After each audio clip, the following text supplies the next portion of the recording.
اور زمانہ طالب علم میں جیسے آپ کو پتہ ہوتا ہے کچھ الٹا سیدھا کچھ کالج میگزین میں لکھ لیا. کتابیں پڑھنے کا ہمیشہ سے شوق تھا اور ہمارے گھر کا ماحول ایسا تھا کہ جس میں مختلف زبانیں یعنی فارسی محاورے, پنجابی محاورے, اردو کی جو عام کتب ہیں اور اس زمانے کے جو رسائل تھے وہ آیا کرتے تھے اور ہم ان کو پڑھا کرتے تھے, اور یہ کوئی ایسی عجیب بات نہیں سمجھی جاتی تھی, یہ ساری چیزیں ہماری روٹین میں چلتی تھی. تو اس کے بعد میں نے اردو ادب میں ایم اے کیا. جب اردو ادب میں ایم اے کیا تو اس دوران پھر یہ دلچسپی مزید بڑھ گئی, شاعری سے بھی, نثر سے بھی, مختلف اصناف کا مطالعہ کیا اور فوراً ہی میری شادی ہو گئی. شادی ہو کر ایک الگ دنیا میں آ گئی. میں پنجاب سے گلگت بلتستان میں آ گئی. یہاں آ کر ایک لحاظ سے رہنا مشکل تھا کہ جو بالکل نیا ماحول تھا, لیکن ایک لحاظ سے بہت آسان تھا کیونکہ میری دنیا ان کتابوں کے ساتھ, ادب کے ساتھ وابستہ تھی. تو میری ایک بلکہ میں آپ کو ایک غزل کا مصرع بھی سنا دیتی ہوں, اور وہ میری زندگی کا نچوڑ ہے. وہ ہے کہ ہم دو دنیاؤں کے باسی ہیں, لفظوں سے محل بناتے ہیں, کس طور سے زندہ رہنا ہے یہ دنیا کو سمجھاتے ہیں. یہ تمام جو سفر ہے یہ یقین کیجئے کہ یہ میں نے ادب کے ذریعے طے کیا ہے, اور ادب نے ہی مجھے اس دنیا سے جوڑ کر رکھا. پنجاب اور گلگت بلتستان کے درمیان اگر کوئی پل مجھے ابھی نظر آتا ہے تو وہ یہ ادب ہی تھا, جس کو پڑھ کر میرے اپنے ذہن میں اتنی وسعت پیدا ہوئی کہ میں نے پھر اس معاشرے کو اس نظر سے دیکھا کہ یہاں کون سی زبانیں بولی جاتی ہیں, لوگوں کے موضوعات کیا ہیں, لوگ کیا لکھ رہے ہیں, کیا لکھنا چاہیے, ان کی تاریخ کیا ہے, یہ کہاں سے آئے, کیسے آباد ہوئے, کیوں یہاں سارے اخبارات اردو میں چھپ رہے ہیں, کیوں سب لوگوں سے میں اردو میں بات کرتی ہوں. یعنی ایک نئے معاشرے میں یوں سمجھیے کہ ابتدا میں مشکل ہوتی ہے, لیکن اس لحاظ سے مشکل نہیں ہوتی کہ ہر شخص آپ سے اردو میں رابطہ کرتا ہے. تو پھر یہ آہستہ آہستہ یہ کھوجتے کھوجتے پھر تحقیق کا سفر شروع ہوا, پھر تنقید کا سفر شروع ہوا. پھر چونکہ میں بچوں کی ماں بھی تھی تو میں نے بچوں کے لیے بھی کتب لکھی, اور گلگت بلتستان کی جو تاریخ تھی جو ترجمہ نہیں ہوئی تھی ان کا ترجمہ بھی کیا. تو یہ سفر جاری ہے. بہت شکریہ ڈاکٹر صاحبہ, آپ نے ظاہر ہے ایک ایسے ماحول سے اٹھ کے یہاں آ کے آپ نے کام کیا. آپ دیکھ رہے ہیں ان کی جو کتاب ہے جو ترجمہ انہوں نے کیا ہے تاریخ گلگت, تو اس کے ساتھ جو ہے دوسری بھی جو انہوں نے ٹرانسلیٹ کیا ہے, ترجمہ کیا ہے, اور تیسری بھی کتاب جو ہے زیر طبع ہے, اور اس کے ساتھ جو ہے شمالی علاقہ جات میں اردو زبان و ادب, ان پہ ان کا پی ایچ ڈی کا مقالہ ہے یہ. اور یہ آپ دیکھ رہے ہیں اتنی مقتدرہ نے اس کو چھاپا ہے, یہ ہم گلگت بلتستان کے لیے اعزاز کی بات ہے. اس کے ساتھ آپ دیکھ لیجئے گا گلگت بلتستان کی زبانوں کا جائزہ, یہ بھی ڈاکٹر صاحبہ کی تصنیف ہے. یہ بھی بہت زبردست جو ہے انہوں نے کتاب لکھی ہے, انشاءاللہ آپ دیکھیں گے. اس کے ساتھ ساتھ بچوں کے لیے ڈاکٹر صاحبہ نے کتابیں لکھی ہیں, جیسے کہ بیسے بچے بیسے بلتستان. تو یہ کتاب بھی بچوں کے لیے بہت زبردست ہے, اور اس کے لیے بھی ظاہر ہے گورنمنٹ کی سطح پہ جو ایوارڈز ان کو ملے ہیں شمالی علاقہ جات کے حوالے سے پہلا انعام ان کو ملا ہے. یہ کتاب انہوں نے لکھی ہے شمالی علاقہ جات. تو آپ دیکھ رہے ہیں صرف یہ نہیں بلکہ کچھ زیر طبع بھی ہیں. اس کے ساتھ ساتھ اللہ تعالیٰ کے نام 3 سے 7 سال کے بچوں کے لیے آسان ترجمہ و تعارف ہے. یہ کتاب بھی ڈاکٹر صاحبہ نے بچوں کے لیے لکھی ہیں, اور ماشاءاللہ سے ان کے بچوں نے بھی پوزیشنیں حاصل کی ہیں. ایک کتاب تو ان کے بیٹے کی ماشاءاللہ سے حمزہ قاضی ہے, انہوں نے یہ لکھی ہے, اور چھوٹا سا بچہ ہے. یہ بھی ایک اعزاز ہے گلگت بلتستان کے لیے. ظاہر ہے جس گھر میں ادب پروان چڑھے, ادب کی جو ہے ترویج ہو, اس گھر سے قوم و ملت کے سرمایے نکلتے ہیں. ڈاکٹر صاحبہ اب ظاہر ہے جو ادب شناس ہوتا ہے عموماً کہتے ہیں نا ادب نواز کی دنیا کو اپنے ساتھ کریں, ہری میں شوق میں رہ کر سخن کی بات کریں. یہاں گلگت بلتستان میں جو لوگ ایک دوسرے سے جب ملتے ہیں تو وہ مخاطب کرتے ہیں, تو ان کے مخاطب کرنے کے انداز سے ہی ان کی شخصیت کا پتہ چلتا ہے. اس حوالے سے آپ کیا کہیں گی؟ بہت شکریہ جی، آپ نے جو اتنی زیادہ تعریف کر دی ہے. بس یہ میں نے پہلے بھی کہا کہ یہ سفر جاری ہے اور چونکہ یہ سلسلہ بس چلتا رہتا ہے. سوال کا آپ کا جہاں تک تعلق ہے، یہ صرف گلگت بلتستان کی بات نہیں ہے. صحیح. انسان چونکہ اشرف المخلوقات ہے، اس کو جو شرف بخشا گیا ہے اس میں اس کا ذی شعور ہونا بھی ہے. بے شک. اور ذی شعور ہونے کا جو پہلا حوالہ ہے وہ یہ ہے کہ آپ کی گفتگو کیسی ہے. صحیح. اور میرا تعلق چونکہ زبان سے ہے، ادب کی استاد ہوں، تو میرا تو یہ ایمان ہے، ایک طرح سے سمجھ لیجئے کہ جو شخص گفتگو کرتا ہے اسی سے اس کی شخصیت جھلکتی ہے. فارسی میں پڑھاتی ہوں اور آپ نے وہ حکایت بھی سنی ہوگی کہ شیخ سعدی نے کسی سے کہا کہ ایک شخص بہت قیمتی ملبوس میں جب ان کے سامنے آیا تو ان کو امپریس کرنے کی کوشش کی، تو خاصی دیر انہوں نے انتظار کیا اور اس کے بعد انہوں نے صرف ایک جملہ بولا فارسی میں، جس کا معنی یہ ہے کہ گفتگو کرو تاکہ میں تمہیں جان سکوں. تو میں سمجھتی ہوں کہ جو بھی شخص ہے اس کی شخصیت کا اندازہ اس کی گفتگو سے ہوتا ہے. خاص طور پر اس لحاظ سے بھی کہ میں ایڈمنسٹریشن میں ہوں، تو میں سمجھتی ہوں کہ پیشے کا اندازہ بھی آپ کی زبان سے ہو جاتا ہے. لیکن اس کے ساتھ ساتھ یہ بھی ایک حقیقت ہے کہ یہ جو زبانیں ہیں اور یہ جو جغرافیہ اور معاشرت ہے، یہ بھی انسانوں کے رہن سہن پر اثر انداز ہوتی ہے. مثلاً آپ دیکھ لیجئے کہ پنجاب میں لوگوں کا انداز تخاطب کچھ اور ہے، گلگت بلتستان میں ہی آپ دیکھ لیجئے کہ بلتستان کے لوگ کچھ اور طرح سے ایک دوسرے سے مخاطب ہوتے ہیں، گلگت کے لوگ کچھ اور طرح سے ایک دوسرے سے مخاطب ہوتے ہیں. تو اس میں ان کی زبانوں، ان کی تاریخ، ان کی جو نسلی ان کا سفر ہے، اس کا بھی بہت عمل دخل ہے اور اس پہ بہت ساری بات ہو سکتی ہے. فی الوقت صرف اتنا ہی، اگر زیادہ تفصیل میں جائیں گے تو میرے خیال میں یہ پوری کتاب اس کے لیے ناکافی ہوگی. بہت اچھے نقطے کی طرف آپ نے اشارہ کیا ڈاکٹر صاحبہ. ایک آج کی نسل کتاب سے اپنا رشتہ توڑ رہی ہے، تو اس نسل کو کتاب کی طرف لانے کے لیے آپ کیا کہیں گی؟ یہ جو آپ کا سوال ہے یہ آج کا ایک فوری مسئلہ ہے. بات یہ ہے مدنی صاحب کہ زمانہ بہت تیزی سے تبدیل ہو رہا ہے. یعنی آپ اگر گزشتہ دہائیوں کو دیکھیں تو شاید پچھلی 5 دہائیوں میں اتنی تیزی سے سفر طے نہ ہوا ہو جتنا گزشتہ ایک دہائی میں زمانہ تبدیل ہو رہا ہے. وہ دہائی کا سفر ہم شاید 1 سال میں ہی طے کر رہے ہیں. اس کی وجہ یہ ہے کہ دنیا گلوبل ولیج بن چکی ہے، تیز رفتار ہو گئے ہیں ہمارے رویے بھی، ہم خود بھی. ٹیلی ویژن، سوشل میڈیا، یہ ساری چیزیں وہ ہیں جو بچوں کی توجہ اپنی طرف تیزی سے اپنی طرف کر رہی ہیں. پہلے کی نسل اور اب کی نسل میں اگر آپ فرق دیکھیں تو آپ دیکھیں گے کہ ان کی جسمانی سرگرمیاں انتہائی محدود ہیں. اب بچوں سے اگر آپ صرف ایک ہی سوال پوچھ لیں کہ اگر آپ 20 سال کے بچے سے اور اب کے بچے سے ایک ہی سوال پوچھیں کہ کتنے کھیلوں کے نام آتے ہیں، تو شاید آپ کو اسی سے یہ فرق واضح ہو جائے گا کہ اب کے بچے تو کھیلتے ہی نہیں ہیں. تو کتاب جو ہے وہ تو دور کی بات ہے. یہ ایک فرق بھی ہے اور یہ ایک طرح سے مضر صحت چیز ہے جو ان لوگ کو نہ صرف جسمانی نقصان پہنچا رہی ہے بلکہ ذہنی نقصان پہنچا رہی ہے. سوچنے کی طاقت جو ہے یہ ٹی وی نے، فون نے، سوشل میڈیا نے ان بچوں سے چھین لی ہے. بس جو کچھ ان کے سامنے پیش کیا جاتا ہے بس وہ اسی کے مطابق چلتے ہیں. اس کے لیے بحیثیت ادیب تو میں ایک کام بھی کر رہی ہوں اور اس کے لیے ہمیں ملک کے مختلف ادیبوں، شاعروں کا تعاون بھی حاصل ہے. ایک کتاب میری زیر طبع ہے جس کا عنوان ہے بڑوں کا بچپن.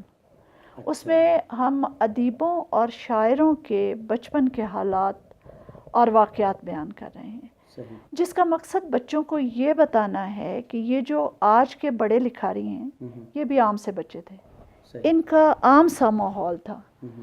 پھر انہی انٹرویوز کے اندر وہ عوامل بھی ہیں جن کا ان بچوں کو تعارف کرانا ہے کہ یہ کیسے پڑھائی اور لکھائی کی طرف آئے تاکہ آج کا بچہ ذی شعور انسان بنے، اور وہی ذی شعور انسان جس کو ہم اشرف المخلوقات کہتے ہیں. اس کا ایک پہلو تو یہ ہے. دوسرا پہلو میں سمجھتی ہوں کہ بچوں کی تربیت میں جو ہے وہ والدین کا ہے اور اساتذہ کا ہے. جو اس پہلو میں ہمارا ایک فریضہ ہے وہ یہ ہے کہ ہم بچوں کو تعلیم تو دیں لیکن اس کے ساتھ وہ تربیت بھی دیں جو انہیں دین کے ساتھ اور ان کتابوں کے ساتھ جوڑے. گھر کا ماحول ایسا بنائیں. ابھی آپ نے ذکر کیا تو اس میں آپ نے دیکھا کہ میرے بچے 10 یا 11 سال کی عمر میں اگر انہوں نے کتاب لکھی تو اس کی وجہ یہ تھی کہ اس سے پہلے میں لکھتی تھی اور میرے بچے جب مجھے انعام ملا تو میرے بچے پوچھتے تھے کہ یہ کیسے ملا. تو میں نے ان سے کہا آپ بھی کر سکتے ہیں, آپ بھی لکھیے مجھے دکھائیے, میں بھجوا دوں گی, چھپوا دوں گی. اور اگر میرا خیال ہے کہ آج بھی اگر ہم مائیں اپنے بچوں کو تعلیم و تربیت یا نونہال گھر میں لا کر دیں تو ان کو سوشل میڈیا کی اتنی ضرورت نہیں رہے گی. اس میں ہمارا کردار بھی بہت واضح ہے. بہت زبردست. ایک نئی نسل کو کتاب کی طرف لانا اور کتاب سے جوڑ کے رکھنا, اور ظاہر ہے یہ اسی سے جو ہے مختلف شخصیات سامنے آئیں گی. بہت اچھی بات آپ نے کی. ڈاکٹر صاحبہ بیچ میں آپ نے ذکر کیا کہ گلگت بلتستان میں ظاہر ہے قدرت قریب سے ہی ہم دیکھتے ہیں, اور ایک ادیب جو ہے نیچر کو جب قریب سے دیکھتا ہے تو اس کے اندر جو ہے نا تخلیقات کا ایک سمندر امٹ آتا ہے. تو یہاں گلگت بلتستان میں آپ کیا محسوس کر رہی ہیں, خصوصاً گلگت بلتستان میں, کہ کون کون سے ایریاز ہیں جہاں پہ کام ہوا ہے اور کون سے ایریاز ہیں جہاں جو تشنہ طلب ہیں جس پہ کام کرنے کی ضرورت ہے؟ جی مدنی صاحب, آپ کے سوال کا جو دوسرا حصہ ہے میں اس کا جواب پہلے دوں گی, کیونکہ جب میں نے ابتدا میں پی ایچ ڈی کا کام کیا اور یہاں پر میں نے اردو زبان و ادب پر کام کیا تو اس میں ہم نے اصناف وار مطالعہ کیا کہ کن اصناف پہ زیادہ کام ہوا ہے, کن اصناف پر کم ہوا ہے. تو اس میں جو میرا تجزیہ تھا, اور یہ 2006 کی بات ہے کیونکہ میں نے تب پی ایچ ڈی کی تھی, تو اس میں شاعری پر زیادہ کام ہوا تھا. البتہ ادب پر, نثری ادب پر کام جو ہے وہ کم ہوا. اس کی ایک بنیادی وجہ ہے, وہ یہ ہے کہ آپ ان علاقوں کی تاریخ کو بڑے اچھے طریقے سے جانتے ہیں. لوگ اپنے مسائل میں اتنے گرفتار رہے کہ یہ تصنیف و تالیف جو ہے وہ ایک ان کی ضروریات سے باہر کی چیز تھی. اور ظاہر ہے کہ ہر انسان اپنی ترجیحات طے کرتا ہے. ہر انسان کی پہلی ترجیح جو ہے وہ اس کی روزی روٹی ہوتی ہے. روزی روٹی کے مسائل سے نکل کر اب کچھ ادب کا میدان جو ہے وہ وسیع ہوا ہے کیونکہ اب اس علاقے کے حالات بدل رہے ہیں. تو جہاں تک ابھی تک کا سفر ہے اس میں بھی میں یہ سمجھتی ہوں کہ تخلیقی ادب جو ہے وہ یہاں پر کم ہے. تخلیقی ادب سے میری مراد یہ ہے کہ افسانہ ہے یا ناول ہے یا غزل ہے, اور وہ غزل جو معیاری غزل ہوتی ہے. ویسے تو یہاں شعراء کی تعداد بہت زیادہ ہے, لیکن وہ معیار جو آپ نے کہا کہ جو دوسرے شہروں میں ہے یا بڑے ادبی مراکز میں ہے, اس تک پہنچنے میں ابھی تک تخلیقی میدان میں وسعت کی ضرورت ہے. امید یہ ہے کہ اب یونیورسٹیاں اور ریسرچ کلچر جو آ رہا ہے وہ اس میدان میں اہم کردار ادا کرے گا. دوسری جو مجھے سب سے کمی محسوس ہوتی ہے وہ ہے تراجم کے میدان میں, کیونکہ میرا میدان لسانیات اور تراجم ہے. میں سمجھتی ہوں کہ یہاں زبانوں کے تراجم کے لحاظ سے اتنا زیادہ سکوپ ہے. اب تک جتنا کام ہوا ہے وہ زیادہ تر یا تو انگریزوں نے کیا ہے یا پھر میری طرح باہر سے آنے والے لوگوں نے یہاں اس خطے کے زبان و ادب میں دلچسپی لی اور پھر اپنا تحقیقی کام کیا. اس پر بہت سے اعتراضات بھی ہوئے ہیں, لیکن جب تک یہاں کے اہل زبان تقابلی مطالعے نہیں کریں گے, ایک زبان کو دوسرے کے ساتھ نہیں جوڑیں گے, تب تک یہ کام آگے نہیں بڑھے گا. اور بحیثیت لسانیات کے استاد ہونے کے میں یہ بھی بتانا چاہوں گی کہ زبانوں کی زندگی کے لیے, زبانوں کی ترقی کے لیے ایک دوسرے میں مدغم ہونا, ایک دوسرے کے ساتھ رشتہ جوڑنا ان کی ترقی کا سفر کہلاتا ہے. تو یہ بہت ضروری ہے. پھر بچوں کے ادب پر بالکل کام نہیں ہوا, بچوں کے ادب پر توجہ نہیں دی گئی. میں آپ کو بہت افسوس کے ساتھ یہ بتانا چاہوں گی کہ پورے گلگت بلتستان میں اب تک بچوں کے لیے وہ 5 کتابیں ہی لکھی گئیں جو اس وقت آپ کے سامنے ہمارے گھر میں موجود ہیں. اس کے علاوہ بچوں پر توجہ نہیں دی گئی. تو پھر آپ کیسے یہ توقع کریں گے کہ آپ کا بچہ ادب کے ساتھ جڑے؟ ڈاکٹر صاحبہ, آپ ظاہر ہے مختلف پہلو آپ سامنے لے آ رہی ہیں. ایک چیز جو میں محسوس کر رہا ہوں یہاں پہ, اس فیلڈ میں خواتین کھال کھال نظر آ رہی ہیں، بہت کم. آپ یعنی ادبی اس سلسلے کو آگے بڑھانے کے لیے کہیں بہت زیادہ مشکلات تو نہیں ہیں؟ آپ چونکہ فیلڈ میں اتنا سارا آپ نے کام کیا ہے، ادبی سلسلے کو آگے بڑھانے کے لیے گلگت بلتستان میں جو خواتین ہیں ان کے کردار کے حوالے سے آپ اگر ہمارے ناظرین کو آپ بتا دیں. جی مدنی صاحب، یہ جو سفر ہے یہ آپ نے دیکھا، یہ جتنی کتابوں کا آپ نے سفر دیکھا ہے، یہ ظاہر ہے کہ 2-4 برس کی بات نہیں. وہ مصرع یہاں پر میں پڑھنا چاہوں گی. بہت وقت لگتا ہے کہ آپ اپنے آپ کو ایک اس حیثیت میں لائیں کہ جہاں واقعی لوگ آپ کو مانیں کہ آپ کا کام جو ہے وہ ایک خاص سطح پر آ گیا ہے. ان مشکلات کا سامنا مجھے بھی ہوا، خاص طور پر میں آپ کو یہ بتاؤں کہ پہلی بار جب میں نے بلتستان میں مشاعرہ پڑھا، اس وقت مجھے یہ احساس نہیں تھا. میں بحیثیت شاعر بالکل اسی طرح سے جیسے پنجاب میں جاتے ہیں یا کہیں جاتے ہیں تو خواتین اور مرد جاتے ہیں، میں چلی گئی. اور جب میں نے غزل پڑھی تو بہت سے لوگوں نے باقاعدہ واک آؤٹ کر دیا کہ یہ یہاں بھی اگر خواتین آ گئی ہیں تو ہم تو یہاں نہیں بیٹھیں گے. صحیح. پھر اس کے بعد کچھ عرصہ میں نے بریک لے لیا. میں نے کہا کہ جب یہ پبلک تسلیم ہی نہیں کرتی اس بات کو تو چھوڑ دینا چاہیے. البتہ خود سے میں لکھتی رہی. اس لحاظ سے مجھے مشکل کا سامنا نہیں ہوا کہ میرے ہسبینڈ، میرے ان لاز سب بہت سپورٹیو تھے، بلکہ میرے سسر مجھے خود اس بات پہ کنونس کیا کرتے تھے کہ آپ کو کیا کیا چیزیں جو اچھی لگتی ہیں اس کے بارے میں بتایا کرو، اس کے بارے میں لکھا کرو. کہ یہ چیزیں مجھے بتاتے بھی تھے اور انہیں پتہ بھی تھا کہ مجھے شوق ہے. تو ابتدا میں یہ ہوا کہ میں نے یہاں میں نہیں چھپی. اگر میری کوئی چیز چھپی تو وہ پاکستان کے دیگر شہروں میں چھپی. صحیح. لیکن پی ایچ ڈی کے بعد جب میں نے پی ایچ ڈی کے لیے یہ ٹاپک لیا تو اس کی بہت پذیرائی ہوئی. آپ نے دیکھا کہ مقتدرہ قومی زبان جیسا ادارہ اس کتاب کو انہوں نے چھاپا. اور یہ بھی میں یہاں بتا دوں آپ کو، فخر کی بات ہے کہ گلگت بلتستان سے میں واحد ممبر ہوں جو اس ادارے کی، جو اب ادارہ فروغ زبان اردو کہلاتا ہے. میں یہاں سے اس کے ایڈوائزری بورڈ کی ممبر ہوں. اسی طرح سے اکادمی ادبیات اگر آپ کی کتاب کو چھاپتا ہے، اسی طرح سے نیشنل بک فاؤنڈیشن جب آپ کو انعام دیتا ہے اور آپ کی ایک شناخت ہوتی ہے. پاکستان ایسوسی ایشن آپ کی گلگت کی جو ہے، انہوں نے مجھے باقاعدہ ان خدمات پر گولڈ میڈل دیا، تو لوگوں نے اس بات کو تسلیم کیا. اس کے باوجود میں یہ سمجھتی ہوں کہ خواتین کا کردار یہاں پر کم ہے. خواتین کی یہاں پر جو تاریخ رہی ہے وہ یہی رہی ہے کہ ان کو کام کاج کا بوجھ ان پر زیادہ تھا، البتہ سوچ کی وسعت جو تھی ان میں کم تھی. حالانکہ بحیثیت انسان آپ دیکھیں تو یہ بالکل ایسی مثال ہے کہ آپ کسی کے احساسات کو نہیں روک سکتے.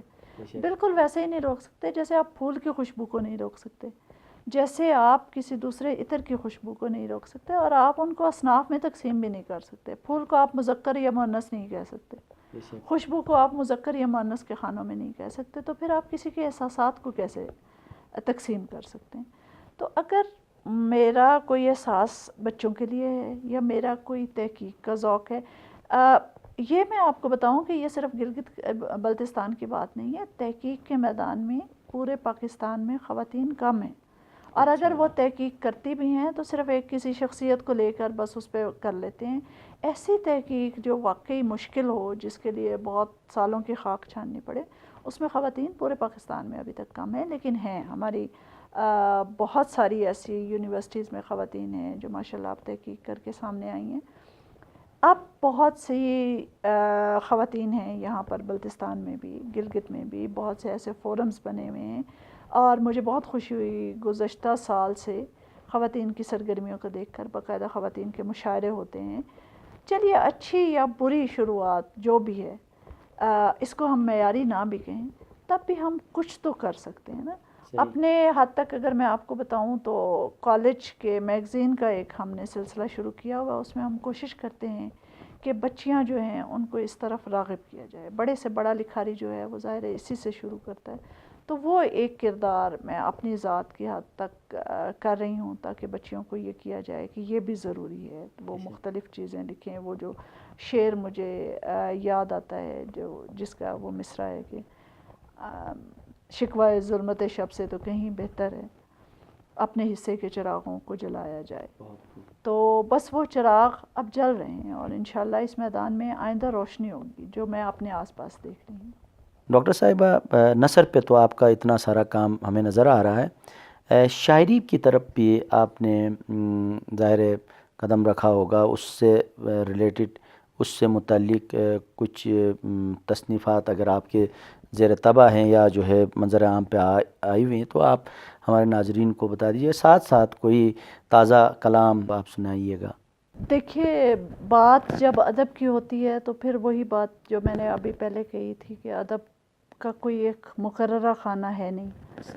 اس میں نظم بھی ہے اور غزل بھی ہے، نثر بھی ہے، کیونکہ یہ مکمل طور پر احساسات کی زبان ہے اور احساسات شاعری میں زیادہ اچھے بیان ہو سکتے ہیں. شاعری میں دونوں کام یہ میرے ہیں کہ ایک تو تنقیدی مضامین میں نے بہت سے لکھے ہیں اور خود بھی میں شاعری کرتی ہوں.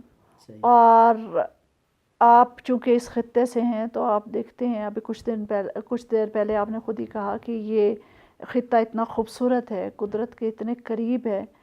تو قدرت کے نظاروں کی شکل میں شاعری ہمارے آس پاس بکھری ہوئی ہے.